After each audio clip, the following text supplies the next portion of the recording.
It all starts with two brothers named Al and Jerry Lappin. Mm-hmm. Born in New York, their dad was a professional drummer. So when the boys were teens, he moved the family out to LA for work. Mm-hmm. When the brothers grew up, Jerry went on to get a bronze medal as a lieutenant in the Korean War, but Al took the true hero's path of going to film school at USC. Cool. He ended up working in TV and then got a job working for the Federal Civil Defense Administration, where he started producing civil defense films to educate government employees on how to handle different nightmare scenarios. Wow. One particular movie he made was about how to survive a nuclear attack. And that included how the government would handle distributing massive amounts of food to survivors. If that's how you felt when you've eaten at an IHOP and you felt this is what service would be like in a post-apocalyptic nuclear world, this is why. This is why, yeah. Weird thing to latch onto, but what he took away from making this how to feed people in a nuclear wasteland movie was how to provide a lot of people with coffee. Okay. So once again, a guy obsessed with coffee in my stories. Even weirder, Al Lappin got the same idea as Herbert Hyman of the Coffee Bean to start a business providing pre-made coffee to offices, and he called his company Coffee Time. Coffee Time. Oh, crap. I'm late for coffee time. Oh, crap. I got to get to the office. It's coffee time. It's coffee time. My boss will fire me. They just brought in giant urns to different offices around LA filled with coffee. But pretty soon, just coffee wasn't enough for Al. He wanted to start a new business that covered all breakfast, a food business, aka a restaurant. And for this, he took a lot of inspiration from a lot of different places. To start, he wanted to model his restaurant after what appeared to be a chain of breakfast-based restaurants called Uncle John's, which started in Santa Monica. Okay. I don't think there maybe is one left, but I think it's like a Bob's Big Boy sort of thing. Like, this used to be huge. But instead of just focusing on breakfast as a whole, Al's place would focus specifically on pancakes. Pancakes. Why pancakes? No idea, but why not? Why question it? Why pancakes? Because pancakes. To pancake or not to pancake? I pancake, therefore I am. I can cake. Yes, I can. Yes, I can cake. Yes, I hop. Second, he had visions of expanding his chain widely, taking inspiration from what was going on with McDonald's at the time. And then this next thing you could say was inspiration taken from Parasites. Al wanted to open up his new restaurant across the street from an already popular, similar enough restaurant in the hopes that when people were waiting in long lines for their table at that place, they might give up and just go to his place instead. Okay. The restaurant in particular he wanted to test this out on was Bob's Big Boy in Burbank. So on July 7th, 1958, Al and Jerry Lappin opened up the very first International House of Pancakes at 4301 West Riverside in Burbank. Wow. Literally across the street from the Bob's Big Boy. That's still there. It's now Mendocino Farms or something. Oh, right, yeah. But it's literally across the street. Door to door, as they say in Zodiac. I mean, it's like the Starbucks and Coffee Bean thing of like, don't want to wait at this place? Yeah. We got pancakes. Seats over here. The monkeys ate here. The Dave Clark 5 ate here, It cost them... the Rolling Stones parked here, but they went to Bob's, but they parked here. They're overflow parked. Yeah, we told them not to, but they spit on us.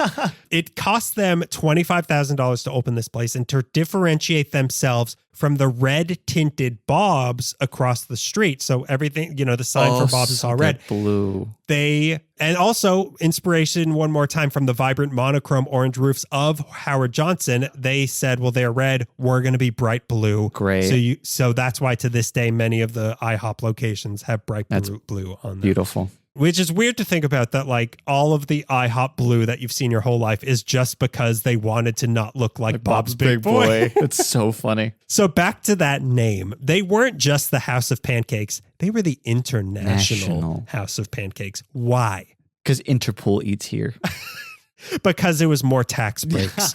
They had tried coconut syrup on a pancake somewhere and got the idea that their pancakes should be centered around more international flavors like that. So they decided to craft a menu around pancakes from all over the world, even though they actually weren't. Like most places don't eat pancakes. Yeah. I've often thought that. Oh, you haven't had a Estonian pancake before? They tested out their initial recipes in their mom's kitchen, but they soon hired a cordon bleu trained chef named Pete Marsubian. So an Armenian cordon bleu trained chef came up with a slew of quote unquote international pancake recipes that were mostly just things he was making up. Okay. They had things we know about that are quote unquote international, like French toast and Swedish pancakes. Sure. Belgian waffles. Belgian waffles.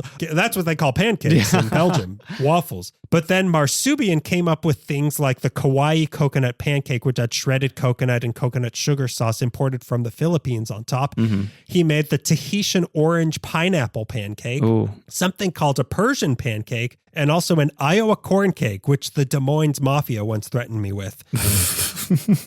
You had a polyester punch earlier. Yeah. Have you ever been put in an Iowa corn cake? I bet not. I bet not. I can still see your thumb. You saw thumbprints. No, you have not.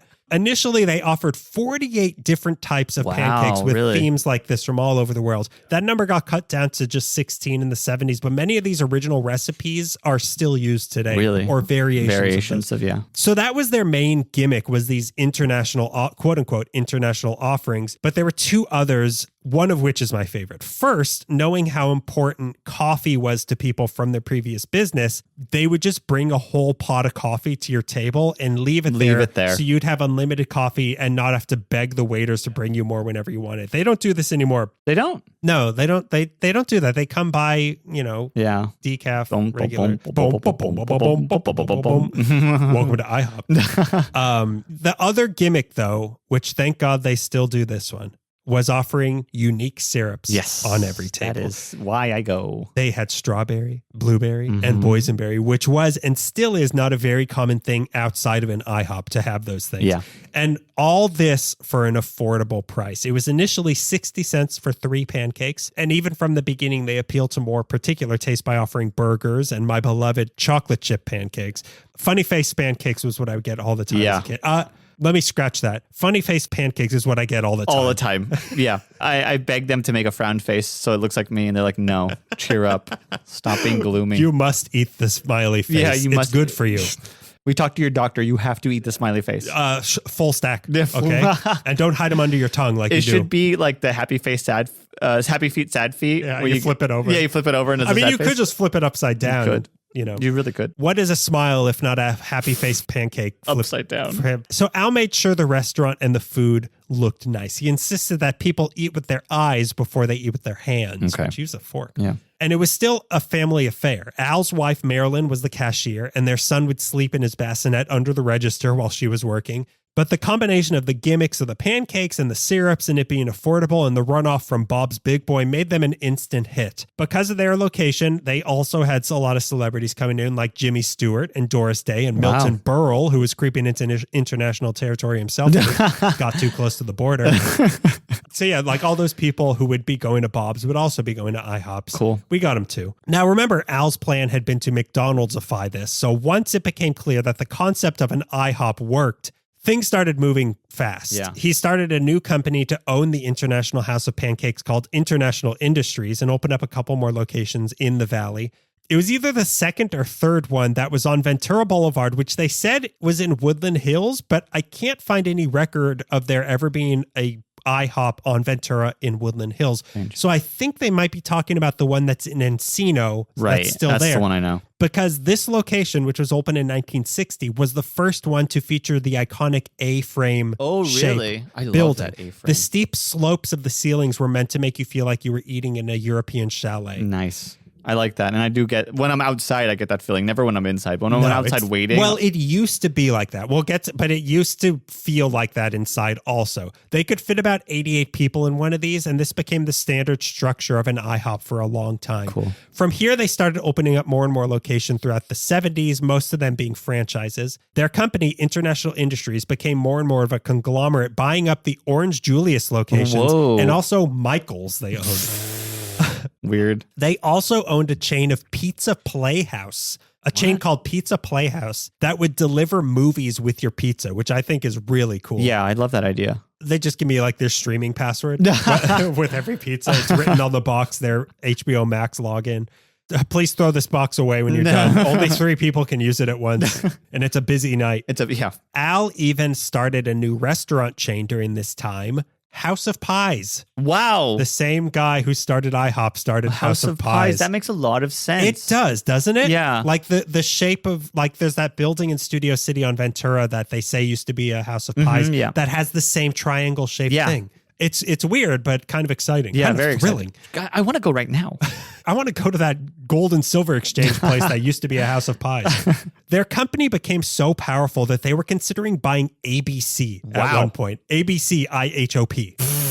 But IHOP was still the main focus, and they had to change with the times. So they started expanding their menu more into offering lunch and dinner while still maintaining a focus on breakfast. And in doing this, they helped establish the concept of a full-service family dining chain. Like, this was, I believe, before Denny's. Like, I think Denny's started late 60s. I can't remember, but they were the trailblazers in this. Then they finally fulfilled their destiny and went international in 1969 when they opened up their first location in Canada. Okay. Unfortunately, they spread the pancake batter a little too thin. They turned the pancake into a crepe. Oh. And financial trouble started setting in. By the early 70s, they were about $5 million in debt. And then the recession hit and that debt got called in. Oh, no. This meant layoffs. And in 1973, some franchise owners sued the company saying they were being overcharged for supplies and equipment. This made the brothers say, well, that's it for us. Yeah, and they cashed their shares out. And suddenly IHOP was in the hands of others. And that meant changes. International House of Payouts. Go ahead. International House of Payola. To start, in 1973 was when they actually started using the abbreviation IHOP. Okay. In an advertising campaign. What? Really? Yeah. And in 1963, they pretty much went by IHOP exclusively because not only was it easier to say, it was cheaper to put on signs than International House of Pancakes. Smart. So whenever you're having money troubles, just abbreviate whatever you're called. 1979 was when the last of the A-frame buildings were built as they moved into a more modern era after being bought by a Swiss company that started making the waitresses wear dirndl outfits and added things like schnitzel and bratwurst to their menus, which feels more like what an IHOP should be. Yeah, I agree. While certainly making things more international, it was certainly not popular for what people wanted out of IHOP. But 1983 was when they really got seriously corporate and set out to become the #1 family restaurant in America. That was the goal. To start, they tightened their big old pancake belt and closed down all the locations that weren't generating a profit. For all the locations that were left, they were about to undergo major renovations. Gone were the days of the cozy chalet and say hello to the world of bigger interiors and muted decor. Gross. That's what they look like now. Yeah. They wanted to fit in as many syrup guzzlers as they could at any given time, which also meant more 2-seat tables rather than 2 people taking up larger tables available when 2 other waffle maniacs were waiting to be seated. They changed the kitchen in all the locations by splitting them into 2 smaller identical twin kitchens. So this was so that during the slow times of the day, they'd only need half the staff to run one of the kitchens and then double the staff for the second run during the rushes. But they did have to hire twins. Only twins could work there. Sorry. So it's a little tricky, but it did save Hiring money. process was, some would say double the time. Double the pleasure also. But for twins, you do only have to pay them one salary, so it worked. They also got rid of the ovens to keep costs down. So all oven food required was removed from the menu. Okay. This was also around the time they started offering kids menus and added 17 dinner items to draw more people in the evenings. 1985 was when they started doing their famous deals and promotions, and was also the year they introduced America to the legendary Rudy Tooty, fresh and fruity. 2 bacon, 2 eggs, 2 pancakes topped with either blueberry, cinnamon apple, strawberry, or peach. And all of this worked, I know. They grew like crazy. They had to, we'll talk soon about how much I've been begging someone to go to IHOP with me since I started this research. They had to move their headquarters off of Lancashire in North Hollywood into a big new building in Glendale. In 1992, they introduced America's regular guy, Cliff Bemis, as their TV spokesperson. Right. Previously, they had people like McLean Stevenson from MASH and Jack Snow of the LA Rams as their spokespeople. When I'm in the Korea War, there's only one food I feel like eating, and that's Rudy Tooty Fresh and Fruity. Syrup is painless. By 1995, they were opening 50 new IHOPs a year. By 1996, they had over 700 locations. And by 1998, they were making $1 billion a year. Jesus Christ. In 2003, they claimed that each year they sold over 700 million pancakes, 20 million pounds of breakfast meat, and 300 million cups of coffee. Damn. That was also the year they started their Come Hungry, Leave Happy slogan. In 2006, they declared March 7th National Pancake Day, where they donate part of all the money they take in that day to children's hospitals. That same year, they started reintroducing the A-frame to some new locations, which I believe the children appreciate even more. Yeah, they like letters. They love letters, especially A. That's the first one. It's the first one. They at least know that. They know that one. Yeah. You at least know A. Yeah. That's what I say when I go talk to the children at children's hospitals. You at least know A. Hey, come on. Let's hear it from everybody. Not 8. In 2007, you know your numbers, but not your letters. In 2007, they got so big that the restaurant ate an entire other restaurant. They bought Applebee's for $2 billion. I didn't know that. So now between these two restaurants, this company now had over 3,250 locations, making them the biggest full-service restaurant company in the world. In 2009, they spread into the final state they didn't have a location in, Vermont. But it was Vermont, so this location insisted on having actual maple syrup instead of just the flavored syrups, which aren't maple syrup. No. So if you go to the Burlington, Vermont location, it's the only IHOP in the world that actually has real maple syrup that you can put on your pancakes. Really? We got to go. We got to go right. That's where I want to go. That's why no one would go. In 2010, they had to sue a church for copyright infringement because they were calling themselves IHOP, the International House of Prayer. Oh, that's funny. I like that, though. Let them do it. But they also have to get pancakes, though. They do have to, and they don't dunk you in. It's maple syrup. It's maple. It's not real. It's only in Vermont. If you're getting christened in Vermont. It's strawberry syrup that they baptized. Sorry, yeah. In 2011, they opened up their first location in New York City, but neighbors complained because of the constant smell of cooking bacon, so they had to install a special machine that absorbed the smell of bacon. It was called Greg's Nose. Stop. People then complained that the bacon sucker was too loud. Which they Daniel. They also complained about Greg's Nose. In 2014, they dumbed down the menu for us Pancakophiles to have less words and more colorful pictures, which actually boosted sales 4%, which I'll believe it. Yeah. The rate of people who can't read, whatever that word is high. Dummies. Big Stupids, dum-dums. idiots. I could go on and on. It is fun to go in there and be like, that. I want this one that looks like Make it this has one chocolate. in a plate in front of me. This one has a face. Turn it into this one. I'm going to draw what I want it to look like. I want Benjamin Franklin. The Benjamin short stack. Yeah, give me that. The Benjamin Flapkin.